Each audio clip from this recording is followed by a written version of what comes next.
कोई गुल्ली डंडा खेल रहा है, शाम के वक्त कोई पतंग उड़ा रहा है, और मैं पिक्चर हॉल में चला जाता था 3 रुपए में मुझे प्राइस में फिल्म देखने के लिए कि सबसे बड़ा चंडाल, कच्चे धागे, शपथ।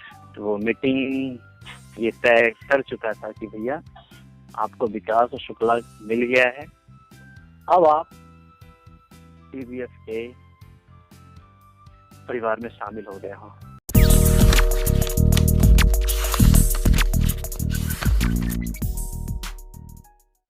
तो हेलो दोस्तों, आज हमारे साथ हैं पंचायत वेब सीरीज जो इस महीने काफी फेमस हुई है, उसके आपको विकास एक ये चंदन रॉय के बारे में जितनी बातें अब हो रही अचानक से, क्योंकि इससे पहले किसी ने उनके बारे में उतना सुना नहीं था, जाना नहीं था, पहली वेब सीरीज आई, काफी तरफदारी हो रही है।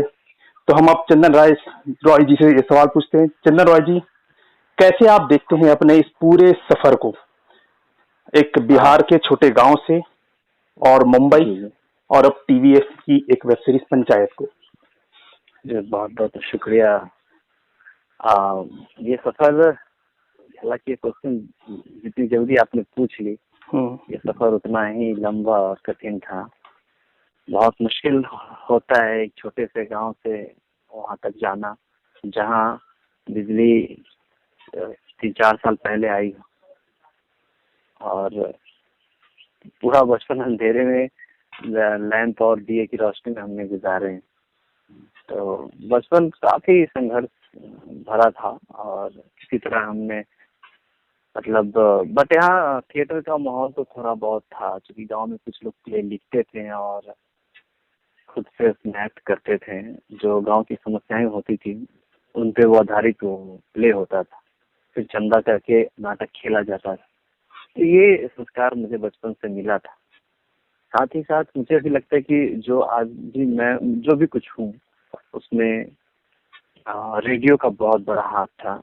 विविध भारती और बीबीसी, ये दो मैं नियमित रूप से सुनता था।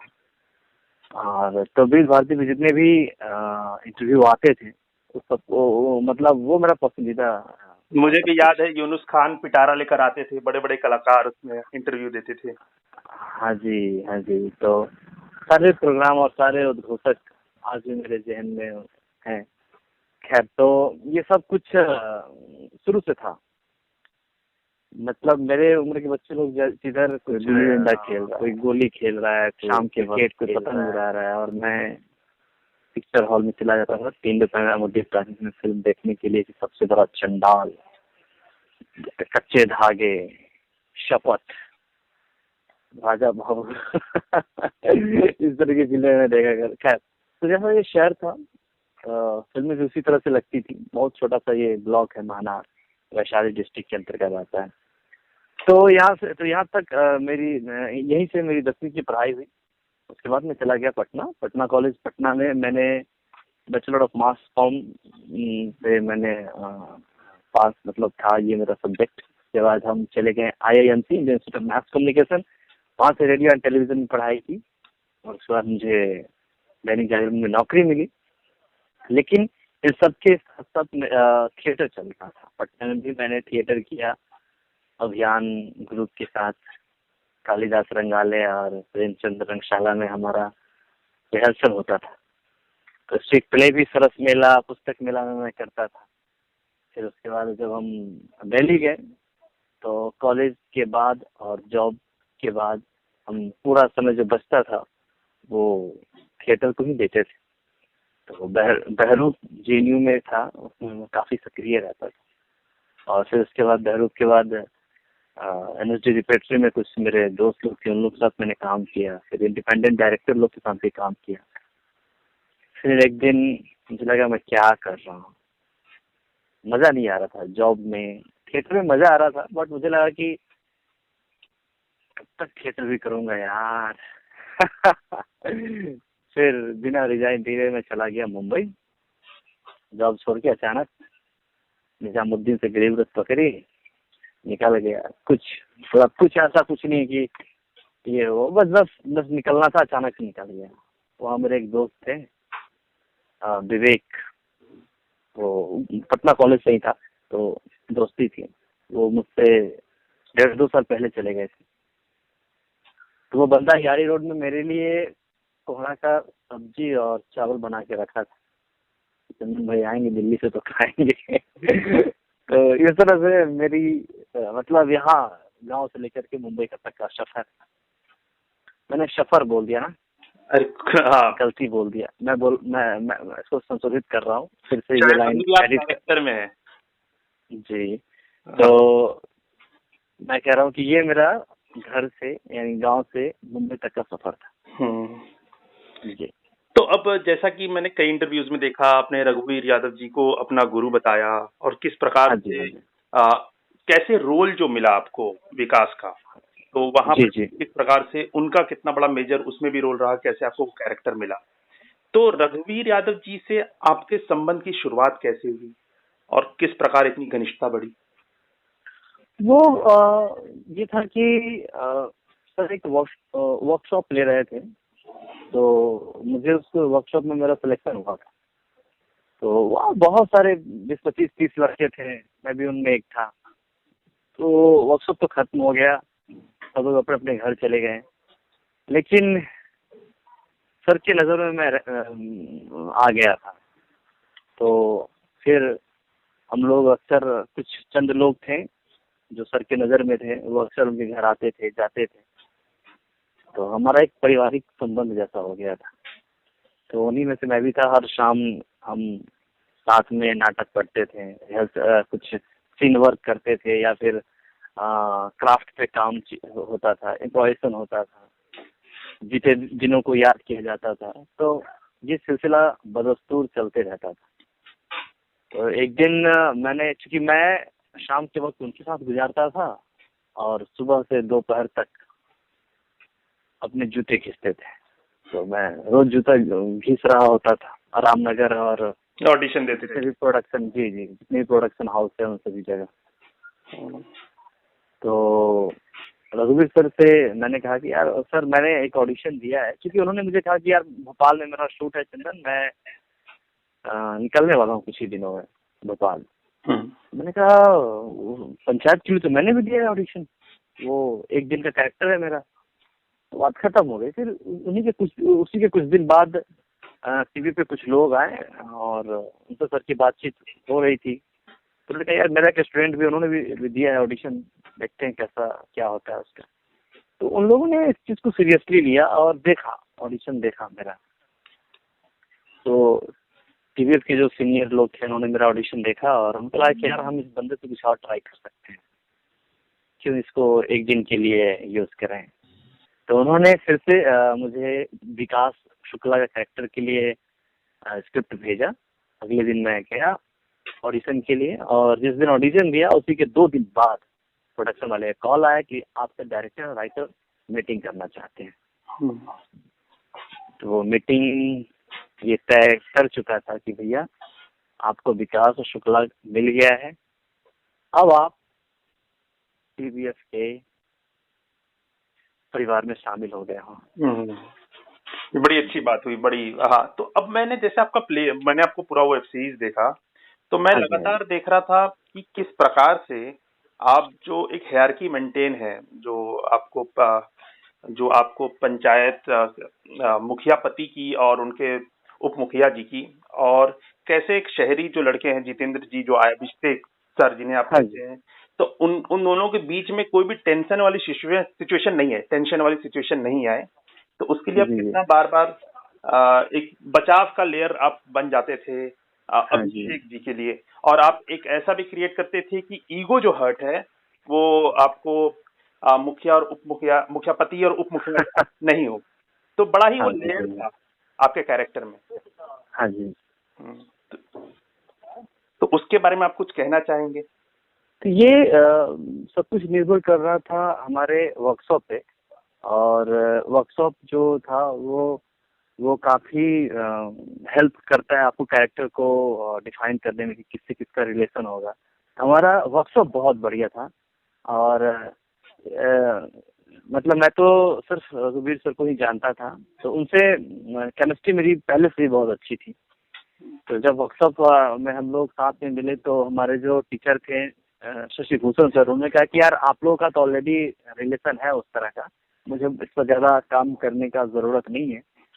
बट जीतू सर के साथ और फैजल सर के साथ था मुझे काम करना, तो मैंने जीतू सर के साथ बहुत काम किया, फिल्म वर्क किया, एक दूसरे का रिलेशन समझा, एक दूसरे मतलब मैं दिलचस्प बात यह है कि आशुतोष की मैं वर्कशॉप से लेकर के और पैकअप तक मैं विकास ही बना रहता था। इवन की जीतू सर ने मुझे बोला कि यार चंदन तू मुझे सर मत बोला कर, तो मैंने मैं बोला कि नहीं नहीं सर, हमारा क्या है कि अभी से आदत रहेगी तो सेट पे भी इसी तरह के रिलेशन रहेंगे। नहीं, जितेंद्र जी के बारे में एक ऐसा है कि जिस प्रकार का वो नाम हो चुके हैं, खासकर वेब सीरीज और सिनेमा में, जिनकी एक्टिंग का लोहा माना गया है, तो अच्छा जो लोग भी हैं सोशल मीडिया पर हैं वो उनको जीतू सर से ही उनको कहते हैं। तो आप बताइए उनकी जो जीतू सर कम, जीतू भैया ज्यादा। हाँ जीतू भैया ज्यादा। हाँ, तो उनकी एक्टिंग में अब क्या खास आपको नजर आता है? वो मतलब बहुत मेहनती है, बहुत ही मेहनती। मतलब हम लोग क्या कि व्यक्तिगत रूप से मैं खुद को देखा हूँ कि मैं थोड़ा शरारती हूँ। मुझे मतलब अपने सीन में गरम मसाले डालने हो, मतलब मैं चाहता हूँ कि मैं थोड़ा सा मसाला डालूं जहाँ जरूरत हो, हल्का सा। जरूरत नहीं है कि वो शब्द हो या फिर कुछ भी ऐसा हो, मैं मतलब कुछ भी हल्का सा इस सीन को थोड़ा पब्लिक को देखे तो उसको हल्का सा ना मजा आए। बहुत मतलब जहाँ गुंजाइश नहीं है वहाँ तो आप नहीं कर सकते ना, लेकिन कहीं वो चीज जो पब्लिक को लगे वो मैं डालता हूँ, वो कोशिश करता हूँ। लेकिन जीतू सर में क्या है कि वो सारे शब्द को, वो सारे लाइन को इस तरह से जज्ब कर लेते हैं, लगता है कि इस बंदे ने इसको लिखा है। तो इतना मतलब वो सिंसियर एक्टर है, मैं बिल्कुल कायल हूँ। मतलब कमाल बंदा है। मतलब मैं बहुत लकी हूँ कि मुझे जीतू सर और रघुवीर sir, Faizal sir, Neena Gupta ma'am जैसे लोगों के साथ स्क्रीन शेयर करने का मौका मिला। बिल्कुल। तो जीतू सर एक तो इतने इंट्रोवर्ट होते हैं बाहर में, लेकिन जब आप जैसे उससे घुल मिल जाओ तो वो बंदा ऐसा लगता है कि वो हम लोग एक ही शहर में पले बड़े हुए हैं और वो मेरा बेस्ट फ्रेंड है। इस तरह का खूबसूरत रिलेशन जीतू के साथ हो जाता है। तो कमाल के एक्टर है वो। चंदन भैया भी मैं आपको कह सकता हूँ, क्योंकि आपका कॉलेज में जूनियर रहा हूँ, दिल्ली में भी काफी मुलाकात। बिल्कुल बिल्कुल। हाँ, तो चंदन एक और चीज थी कि जैसे हम लोग यूनिवर्सिटी में थे तो लड़ाई हम लोग देखते थे विभिन्न हॉस्टल के बीच में। हाँ, कॉलेज में लड़ाई होती थी, उसी प्रकार का एक लड़ाई का सीन उसमें भी था। किस प्रकार से वो फोटो स्टूडियो में एक फोटो खिंचाने जाते हैं और वहां पर आत्मसम्मान भी कोई चीज वाली चीजें आती है, स्टैंड वाली। जी जी। तो आपने उसका प्रोसेस में आपका यूनिवर्सिटी का भी जो एक्सपीरियंस था, जो अपने माहौल थे कॉलेजेस के, उसका कितना उस इफेक्ट मिला, या फिर उसे आप देखते कैसे, मतलब क्या आपका नजरिया है? तो मेरा क्या था उस सीन को लेकर के कि जब मैं पढ़ रहा था तो वो सीन बड़ा मतलब मैं आज भी पंचायत का स्क्रिप्ट से अगर निकाल के पढ़ूं ना तो मुझे बहुत मजा आएगा। वो इतना खूबसूरत लिखा गया है पूरे पंचायत को ही। तो मुझे लगता है कि हो सकता है कि कई बार क्या होता है कि आप कुछ कर रहे होते हो वो, और वो चीजें अपने आप होते रहती हैं। तो मुझे ऐसा लगता है कि हो सकता है वो मेरे पास्ट में जो हम लोगों ने देखा है अपने कॉलेज लाइफ में, वो सब चीजें आ गई होंगी, हेल्प कर रही होंगी। बट हम इस तक बिल्कुल भी क्या बोलते हैं श्योर नहीं है कि ऐसा हुआ होगा। बट हाँ सब माइंड में चीजें चलती रहती हैं, वो आ जाता है। तो अब ये कहना बहुत अजीब होगा कि पटना कॉलेज का मारपीट हेल्प किया कि नहीं किया, क्योंकि मैं बिल्कुल भी, जो मेरे सुनने वाले हैं ऐसा ना समझे कि मैं मारपीट करने वाला था। मैं तो बहुत ही कोशिश करता था कि सब कुछ शांति से सुलझ जाए।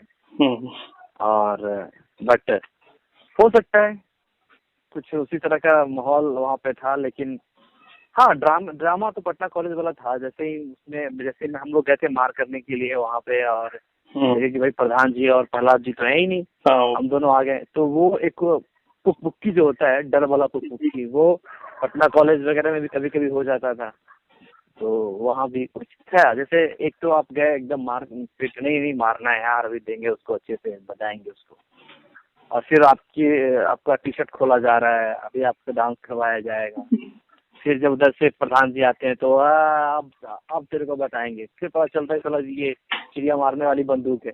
तो इतने सारे उठा पटक ऐसे कॉलेज में तो नहीं होता है, बट ठीक है, हो सकता है कॉलेज लाइफ मदद किया होगा। हम तुमने तो इससे मतलब डिनाई भी नहीं कर रहे। जी। पंचायत में एक और चीज देखी, मैंने नोट किया कि जो भी एक उसमें एक कास्ट का भी दिखता है कि वहां पर पंचायत पति हैं वो दुबे हैं, जो उप मतलब पंचायत के वो हैं वो तो भी पांडे हैं। आप भी उनको ही बताया गया बीच में कहीं पे वो भी ब्राह्मण जाति से बिलोंग करते हैं। फिर आप से नाम विकास को छुपाया गया, लेकिन आपने बताया विकास शुक्ला का कैरेक्टर है वो। हाँ जी। तो वो दिख रहा है कहीं ना कहीं कि जो इस पे जो कम्युनिटी जो है, जो एक कास्ट का जो प्रभाव गांव में होता है कि कैसे जो अगड़ी जाति के लोग होते हैं वहीं यहीं पर सशक्त होते हैं, ताकतवर होते हैं, तो वो भी दिखने की कोशिश की। और क्या आपको लगता है एकदम एग्जैक्ट वैसा आपके भी गांव में सिचुएशन में जहां से आप आए, जैसे कि हम लोग तो एक ही लाइन में कह देते हैं महुआ, महनार, बिद्दोपुर, तो बड़ा छोटा ग्राम क्षेत्र है वो जैसा, तो क्या वो आपने भी महसूस किया? देखिए ये हमारे राइटर की वही खूबसूरत, वो बहुत ही कमाल के राइटर हैं। उन्होंने बहुत ज्यादा मुखर होके कास्ट पे वार तो नहीं किया, लेकिन जैसे मुझे बहुत अच्छा लगा कि आपने इस तरह के सवाल मुझसे पूछे हैं। तो क्योंकि ये पता चलता है कि देखने वाला कितना गंभीर होकर आपकी सारी चीजों को देख रहा होता है। सब एक खास मतलब वर्ग से हैं, तो आप एक तरह के एक जाति पाति को भी दिखा रहे हो कि किस तरह से वर्चस्व होता है समाज में, और आप उस तरह से ढिंढोरा भी नहीं पीट रहे कि देखो यार हम कास्ट के लिए ये कर रहे हैं, हम किस तरह से समाज में जात पात और तमाम तरह की असमानताओं को दिखा रहे हैं। तो ये एक राइटर की बड़ी खूबसूरत चीजें रही हैं, और मैं इस चीज को मानता भी हूँ कि हाँ, हम जहाँ पे रह रहे हैं वहाँ जात पात तो है, भेदभाव भी है, चीजें बदल रही हैं, लेकिन ये रफ्तार बहुत कम है, बहुत धीमा है। तो मेरे आसपास भी मुझे देखने को मिलता ही है, खासकर बिहार में, या वो इलेक्शन का समय हो या फिर एक छोटा सा ग्राम पंचायत हो या वार्ड कमिश्नर का इलेक्शन ही क्यों ना हो, ये सब चीजें साफ साफ दिखती हैं।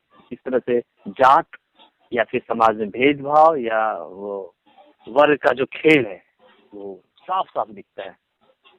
तो है, हम फुलेरा से बिल्कुल अलग भी नहीं, हम फुलेरा जैसे मानसिकता वाले इस समाज में रह रहे हैं, उसी तरह का है अमूमन ये गांव। आपने पटना अपने महनार देखा, गांव देखा, पटना कॉलेज का माहौल देखा, वहां भी किस प्रकार से अपनी एक हायरार्की कास्ट की मेंटेन थी, रिलीजन की डिवीजन मेंटेन था। फिर आप जेएनयू जहाँ IIT जैसे कैंपस सिचुएटेड है, वहां के आप रिबेलियन माहौल से मिले, जहाँ पर हर अगड़ा जाति का व्यक्ति अपने कास्ट से दूर भागता है और वो बराबरी की बात करता है, और वहीं पिछड़ा जो जाति का है वो अपने हक के लिए लड़ रहा है और दोनों साथ में एक साथ खड़े होते हैं।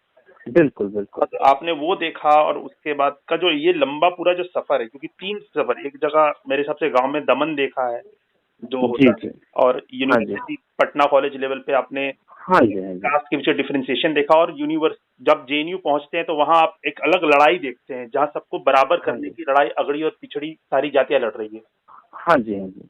तो उसको लेकर आपके मन में क्या विचार बना जब ये आप कर रहे थे? कहीं आपको अंतर विद्रोह भी मन में चल रहा था? देखो, मुझे ये लगता है ना कि अगर एज एन एक्टर मुझे जब स्क्रिप्ट दिया जाता है तो हमारा पूरा फोकस ना अगर मान लीजिए कि मुझे विकास मिला है तो हम पूरा फोकस विकास पे करते हैं। अगर विकास नेगेटिव है तो हम उसको बहुत ईमानदारी के साथ नेगेटिव प्ले करते हैं, पॉजिटिव है तो पॉजिटिव के साथ उसको हम प्ले करते हैं। हम बहुत ये नहीं सोचते कि यार समाज में ये हो रहा है तो हम ये करेंगे। हमें अपने बैकग्राउंड में चीजें बनानी पड़ती हैं, कल्पनाओं में जाकर के कि भाई विकास ऐसा क्यों किया होगा। हम अपनी कल्पनाओं में मोटिवेशन ढूंढते हैं, लेकिन हमने बहुत ये कि नहीं गांव में ये मतलब जेएनयू में ये हुआ, पटना में ये हुआ, बिल्कुल नहीं सोचते यार। हम एक कलाकार हैं, अपने अभिनय अपने चरित्र को लेकर जीना और उसको खूब अच्छे से ईमानदारी से प्ले करना, ये हमारा काम है। और हम बस इसी को ढंग से कर लें तो ये मेरे लिए बहुत बड़ी बात होगी। और ये हमेशा चुनौती रहती है कि अपने काम को ठीक से करें। बाकी ऊंच नीच है समाज में, वो तो साफ साफ दिख ही रहा है, सब हर किसी को दिख रहा है। बट ये बड़ा एक लंबा बहस है जिसमें हम बिल्कुल अभी तो नहीं पढ़ना चाहते हैं, फिर कभी आराम से इससे बातचीत करेंगे। पारिवारिक पर आपको कैसा लगा रिएक्शन? पंचायत से पहले 2 साल बॉम्बे जब आप रह रहे थे, तब परिवार क्या बातचीत हो रही थी, और पंचायत के बाद कितनी परिस्थिति आपके परिवार के बीच आपकी बदली, वो जो मन में होता है? जी हाँ, मतलब दुविधा तो थी। घर वाले पहले ये बोलते थे कि कहाँ फंस गया, क्या कर रहा, अभी भी तेरे पास एज है नौकरी के, तू कुछ कर ले, दरोगा बन जा, कहीं कुछ और कर ले, सब लोग बैंक में जा रहे हैं, रेलवे में जा रहे हैं, तू क्यों यार अपनी जिंदगी को बर्बाद कर रहा। दिल्ली में नौकरी छोड़ दी, कम से कम कुछ तो पैसे आ रहे थे, तू चाहता क्या अपनी जिंदगी से। तो ये सब चीजें थी। अब पंचायत जब आ गई तो मेरी माँ तो एक बार भी नहीं बोली है कि तू क्या कर रहा। अब शायद ये खुश हो रही है कि हाँ तू जो कर रहा था शायद अब ठीक है, अब अच्छा लग रहा है। मेरी माँ को पंचायत के एक डायलॉग तक याद हो गए हैं। बाबूजी ने अभी तक देखा नहीं है, लॉकडाउन की वजह से वो पटना में है तो वो नहीं देख पाए। तो चीजें अब थोड़ी सी बदली है माँ बाप की नजरों में। गांव वाले तो पता नहीं अमेजन देख पाए कि नहीं देख पाए, और मैं दिखा भी नहीं पाऊंगा सबको एक साथ प्रोजेक्टर पे, क्योंकि अभी तो हमें सबको दूर दूर रहना है। तो गांव में तो उतना सब कुछ नहीं बदला है, लेकिन हाँ जैसे अगर मैं महानार किसी वजह से जरूरी काम से घर से बाहर निकलता हूँ तो कुछ लोग मुझे पकड़ लेते हैं कि अरे मैंने आपको देखा था, आपके साथ फोटो चाहिए, ये सब चीजें हैं। लेकिन मैं इसको बहुत बड़ा बदलाव नहीं कहता यार, ये बहुत कुछ नहीं है। ठीक है, मेरा काम है आप लोगों को इंटरटेन करना, वो मैं करूंगा, बदले में आपको जो देना है वो दो, स्वीकार करता हूँ सबको। लेकिन बहुत फूलना भी नहीं है सभी चीजों को लेकर कि अरे मैं तो ये भाई, मैं आपसे फोटो खिंचवाने के लिए थोड़ी मुंबई गया हूँ, मुझे तो बस अभिनय पसंद है, उसको प्यार से मतलब उसको जीना पसंद है, इसलिए मैं गया हूँ मुंबई। तो अब शायद चीजें बदल रही हैं मेरे माँ बाप की नजरों में कि भाई ये लड़का सही दिशा में गया है, ठीक काम कर रहा है। पहले ऐसा बिल्कुल भी नहीं था। अच्छा, वेब सीरीज आने से काफी सिचुएशन बदली है। जो लोग पहले जाते थे यहाँ से तो सीधे बॉलीवुड का सपना देखते थे और काफी लिमिटेड वो स्पेस होता था। और उसके बाद अगर आपके गुरुजी रघुवीर यादव जी का भी नाम लिया जाए तो 1989 90s में घर घर में एक नाम हो गए थे कि मुंगेरी लाल के हसीन सपने में जिस प्रकार का कैरेक्टर था, फिर उसके बाद जिस प्रकार से पीपली लाइव में नजर आए। तो फिर लेकिन क्या आपको लगता है कि क्या बॉलीवुड आज तक वो इंसाफ, वो कैरेक्टर, उस टैलेंट को उतना नहीं दे पाया जो शायद अब की जनरेशन को मिले? क्योंकि अब एक ओटीटी माध्यम आ गया है जहां पर कंटेंट एक प्रभुत्व जो होता है कि एक खास वर्ग के लोगों का जो सिनेमा बनाने का, जो इस एंटरटेनमेंट इंडस्ट्री में होने का, वो खत्म हुआ है। ताकि अब जो टैलेंट है उनको बहुत ज्यादा मौका मिलेगा और निखरने का भी बहुत मौका मिलेगा और दिखने का। हाँ जी बिल्कुल, मैं मानता हूँ ओटीटी प्लेटफॉर्म हम जैसे नए लोगों के लिए बहुत ही खूबसूरत है। और मैं उस टाइम में मुंबई में नहीं था, 90s के आसपास, जब टेलीविजन मतलब मैंने सुना और अपना जो भी मैंने पढ़ा है उससे पता चल रहा है कि जिस तरह से 90s में टेलीविजन का दौर आया था, धड़ल्ले से धारावाहिक बन रहे थे और उसमें बहुत सारे नए नए जो मंडी हाउस या फिर देश के दूसरे भाग से थिएटर करके आए थे, उन सबको बहुत काम मिलता था, सारे धारावाहिक में लोग खप जाते थे। आज फिर से वो दौर आ गया है। पिछले 2-3 साल में आप देख रहे हो, 2-3 सालों में कि वेब सीरीज का एक खूब चलन है। तो नए लोगों को काफी मौका मिल रहा है। अगर अभी भी खुद को साबित नहीं कर पाए तो फिर तो मुश्किल है, क्योंकि अभी है, अभी जिस तरह से आर्मी के बहाली निकलते हैं ना दौर, उस तरह से भी कलाकारों का बहाली निकला है। बहुत सारे प्लेटफॉर्म है, आप कहीं भी फिट हो जाओ। अगर नहीं तो फिर आने वाले टाइम में फिर मुश्किल हो जाएगा। तो प्लीज, तो इससे क्या हुआ ना कि इतने सारे प्लेटफॉर्म बन रहे हैं, तो नए नए कहानियां चाहिए, नए नए चीजें चाहिए। तो कहानी के स्तर पे, कला के स्तर पे, हर स्तर पे क्या बोल सकते, एक नयापन आया है। नहीं तो मुझे नहीं लगता कि आज से 10 साल पहले भी कोई सोचेगा कि यार पंचायत जैसे, ये तो वेब सीरीज इसीलिए ना, अगर कोई फीचर फिल्म लेके जाता तो नहीं, इस तरह के स्टार कास्ट को लेकर के तो नहीं कोई सोच सकता था। बट पंचायत और जितनी ईमानदारी से हम लोगों ने बनाया है, लोगों ने हाथों हाथ लिया, तो ये तभी संभव है जब ओटीटी प्लेटफॉर्म है, पब्लिक बहुत देख ली प्यार मोहब्बत। अब इसको कुछ ऐसा चीज चाहिए जो इसने फेस किया है, रियल लाइफ में अपने आसपास देखा है। ये देखा है कि किस तरह से बारात वाले के कार्टून में डब्बे में 7 पीस मिठाई होता है और गांव वाले के में 5 लड़के होता है। पक्ष के लिए अलग चीजें होती है, कुर्सी अलग, टेबल अलग, खाना अलग जगह होता है। तो ये सब चीजें हमने देखा है, तो उसको हूबहू जो पर्दे पे देखते हैं तो उससे हम ज्यादा अपने आप को कनेक्ट कर पाते हैं। ये तभी संभव है जब इतने सारे प्लेटफॉर्म है और इतनी नई कहानियां आ रही हैं। और पंचायत ने एक चीज तो जरूर बदली कि भैया बहुत सिर्फ मार काट और सेक्स, हिंसा, सेमी पॉर्न वगैरह के अलावा भी कॉर्पोरेट लाइफ वाली कहानी में अब ग्रामीण कहानियां भी आने लगेंगी। हाँ, तो पंचायत में मुझे लगता है कि एक मील का पत्थर तो जरूर साबित होगा।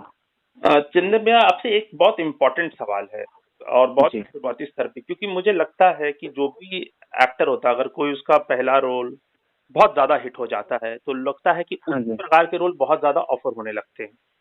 जी जी। तो उससे आपको क्या, कितना इसका मन में भय है कि एक तरीके से कास्ट टाइप कर देना, और उससे बचने के लिए आप क्या कोई कोशिश करेंगे भविष्य में अगर कोई रोल आएगा?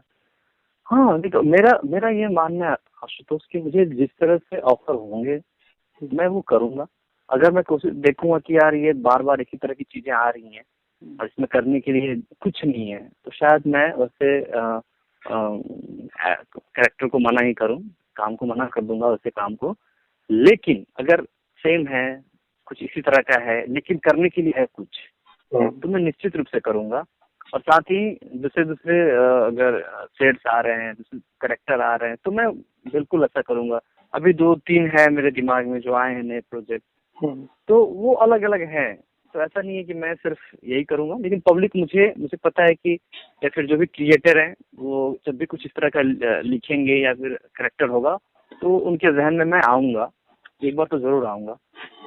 तो थोड़ा बचना मुश्किल है कि कैसे थोड़ा इनसे बचें, लेकिन ये है कि हम खुद को साबित करने में लगातार कोशिश करेंगे कि विकास के अलावा भी हम क्या क्या कर सकते हैं। और ये कोशिश जारी हो गई है। आने वाले मुझे लगता है कि कुछ महीनों में आपकी कुछ नया आने वाली है। जी, कुछ नया रंग लेके आएंगे। अच्छा। आपकी फ्यूचर प्रोजेक्ट्स क्या है, और जिसपे वो जो रिलीज होने वाली या फिर बन रही है उसके बारे में कुछ बात हो जाती, जिक्र कर देते हैं। और मैं आपसे चाहूंगा, एक बड़ा ही इम्पोर्टेंट सवाल है, क्योंकि जिस प्रकार से आपको अभी सफलता मिली है, लोग पहचानने लगे हैं और सराहने लगे हैं, मेरे हिसाब से बिहार, उत्तर प्रदेश के ग्रामीण क्षेत्र और शहरी क्षेत्र, इवन मध्य प्रदेश, राजस्थान के छोटे छोटे गांव के लोगों के लिए आप प्रेरणा बन गए होंगे। बहुत सारे जो युवा होंगे, टीनेज होंगे, कॉलेज में होंगे, वो शायद भी खुद को एक्टर के तौर पर इस तरीके का चाहेंगे कि अगर चंदन जाके वहां एक्टर बन सकता है तो मैं भी क्यों नहीं बन सकता। तो आप क्या उनसे कहना चाहेंगे कि क्या प्रिपेयर करके आए, क्या मन में? हाँ जी, बिल्कुल। मैं उन सभी लोगों को ये कहना चाहता हूँ कि अगर आपके अंदर हुनर है ना, तो बिल्कुल आप किसी चीज का परवाह मत करो। निगेटिविटी लेके चारों तरफ लोग घूम रहे हैं। आप 10 लोगों से बात करो, सीधे बोला नहीं यार मुंबई में तो रोज 100 हजारों लोग जाते हैं, हजारों ये हो जाते हैं, वो हो जाते हैं, बहुत निगेटिविटी है यार। अगर मैं ये उन लोगों को सुनता तो मैं कभी मुंबई नहीं पहुंच पाता, मैं आज पंचायत नहीं करता। और तो प्लीज निगेटिव लोगों से एकदम दूर रहो। तुम्हें खुद पे बिलीव करना होगा और खुद का एक आकलन करना होगा कि वो कुछ है क्या मेरे अंदर, मैं इसको बेच के खा सकता हूँ क्या, मुंबई में टिक सकता हूँ क्या, ये आकलन सोहन, मोहन, रोहन या XYZ नहीं करेगा, वो खुद करना होगा। और दूसरे से क्या पूछना कि यार मैं कर सकता हूँ क्या, या फिर दूसरे आपको पता है कि नहीं तू कर सकता है, ये कर ले, नहीं, वो चीज आप खुद देखो, अपने अंदर झांको कि कोई आदमी मुझे पर डे अगर 5,000 भी देगा किसी एक सीन के लिए तो क्यों देगा, या फिर कोई मुझे किसी कैरेक्टर के लिए क्यों सिलेक्ट करेगा, या फिर अगर करेगा भी तो क्या हमारे अंदर वो चीज है कि मैं मुंबई सिर्फ एक्टिंग की वजह से ही पूरी जिंदगी वहां पे मैं काट सकूं, है वो चीज, वो खुद आप आकलन करो फिर मुंबई आओ। अगर वो चीज है तो प्लीज जरूर आओ, क्योंकि डर की वजह से मुंबई एक होनहार एक्टर को खोना नहीं चाहेगा। अगर नहीं है वो चीज तो प्लीज आप अगर मेहनत कर सकते हो, उसको अपने अंदर तराश सकते हो तो तराशो और आओ, नहीं है तो प्लीज मत आओ, है ना। अगर वो चीज नहीं है, कुछ इम्पल्स, कई सारे लोगों को सिर्फ इसलिए एक्टर बनना है, इसलिए मुंबई आना है कि उनको जुहू में बंगला चाहिए या फिर फलाने एक्टर से शादी करनी है, इसके लिए तो प्लीज मुंबई मत आओ यार, है ना। तो मैं, और मेरे आपका दूसरा सवाल था कि फ्यूचर आने वाले प्रोजेक्ट क्या है। जी सॉरी। हाँ, भविष्य में कोई कुछ जी आ रही हैं आपकी? हाँ जी, तो अभी भविष्य में क्या, अभी कुछ नए नए आ रहे हैं प्रोजेक्ट, तो स्क्रिप्ट भी मुझे मेल हुए हैं, तो मैं तो अभी उन स्क्रिप्ट को पढ़ भी नहीं पाया हूँ, बट नए प्रोजेक्ट आ रहे हैं। कोरोना के बाद, लॉकडाउन के बाद हम मीटिंग करेंगे उन सभी लोगों से, और जो कुछ अभी जस्ट कोरोना के बाद शूट पे जाना है तो वो भी फाइनल नहीं है, कुछ उसका शेड्यूल वगैरह, और शायद उसका हम जिक्र भी नहीं कर सकते यहाँ पे। तो बट हाँ, मुझे लग रहा है कि अभी होने वाले हैं कुछ धमाल आने वाले, एक दो मतलब सॉरी ज्यादा बोल दिया, लेकिन एक साल के अंदर कुछ नए नए प्रोजेक्ट आ जाएंगे। और आपके साथ शायद ये जानकारी शेयर कर रहा हूँ पहली बार कि विकास के अलावा भी कई रूप आपको देखने को मिलेगा। मतलब ऐसा नहीं कि विकास गांव का एक बड़ा भोला वाला लड़का नहीं, आपको हैरानी होने वाली है। आपको जितना विकास से प्यार है, इस कैरेक्टर से उतना नफरत भी हो जाएगा। कुछ ऐसे भी कैरेक्टर आ रहे हैं मेरे पास। बड़ी खुशखबरी की बात है, आप बहुत ही वर्सटाइल रोल्स करें, क्योंकि लोग, दर्शक को आप हमेशा आश्चर्यचकित करें, ये हम हमेशा चाहेंगे। और आपसे बात करके पत्रकार भी मुझे बहुत खुशी हुई, और कला के क्षेत्र से मैं भी थोड़ा बहुत जुड़ा रहा अपने कॉलेज के टाइम में, स्कूल टाइम में, थिएटर से बहुत अच्छा लगा आपसे समझकर। और बहुत एक्सिस 24 की तरफ से हम चाहेंगे कि आप नई ऊंचाइयां छुए अपने करियर की, और जिंदगी में और आगे बढ़े, और बहुत अच्छा काम करें, और लोग आपको और सराहें। और बहुत बहुत धन्यवाद हमसे बात करने के लिए। Thank you so much Ashutosh मेरे भाई। मुझे अच्छा लग रहा है क्योंकि हम लोग यार काफी वक्त एक साथ गुजारे हैं, और आज मेरा एक दोस्त मेरा इंटरव्यू ले रहा है, तो यकीन नहीं मानोगे, मुझे बहुत खुशी हो रही है। बहुत बढ़िया आशुतोष मेरे भाई, थैंक यू सो मच। ठीक है, नमस्ते, धन्यवाद।